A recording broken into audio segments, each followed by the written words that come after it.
So what I want to talk about is what your customer actually cares about when it comes to your SaaS product.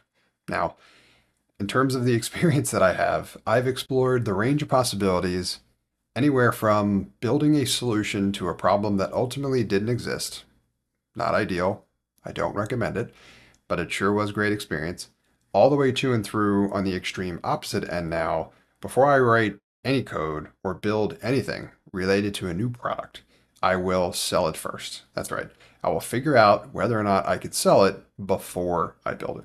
And I use that as a form of validation. So I've been through pretty much those two extremes and any combination in between. And from that experience, here's what I've come to understand about what your customer actually cares about when it comes to your SaaS product. So, first and foremost, the top priority, above all else, which may not be shocking, but it is all too easy to forget, is your customer primarily cares about whether or not your SaaS product actually solves their problem. What they're realistically looking for when it boils down to, when you boil everything down to it and you get down to brass tacks, it's whether or not your product actually solves their problem. More than anything, that's what they actually care about, and that's where they take action, right? So, regardless of what they talk about, regardless of what they ask about, that's the one that matters most, first and foremost. Secondly, and this is one where a lot of folks like us get stuck because we obsess over the cool tech that we use, how we build it, how creative the solution is, whatever. Your customer doesn't care how you solve the problem.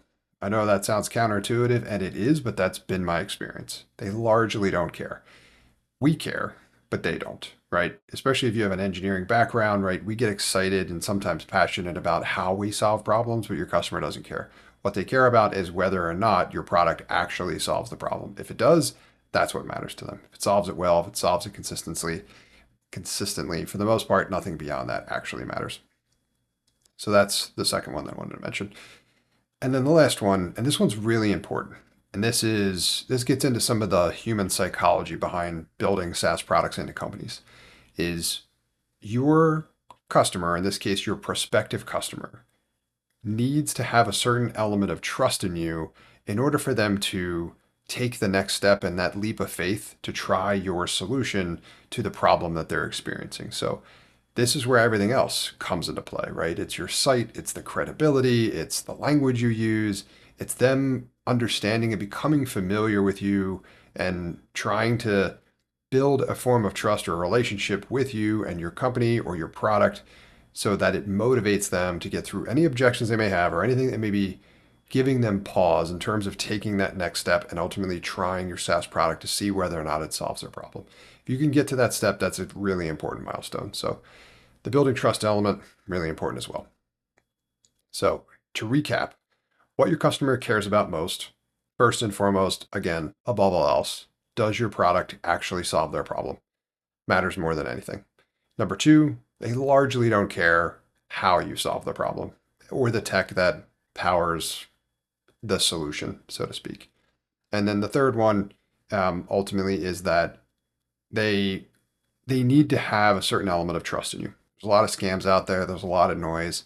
There's a lot of vaporware. There's all kinds of stuff out there that has fractured trust and made it harder to build that trust. So part of what you need to do as part of building this as well too is build a relationship with them, get them to a place where they feel like they can trust you, which incentivizes them to give your solution a shot and then ultimately come hopefully a long-term happy customer with you.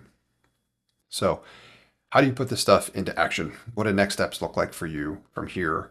Well, first and foremost, I'd say is use these principles and what I've learned through practice, through lots of failure and some success in terms of reprioritizing what it is you are currently working on. You may have a lot on your list or maybe a lot you want to do, some of which may be more relevant than others. Use these principles to kind of guide that.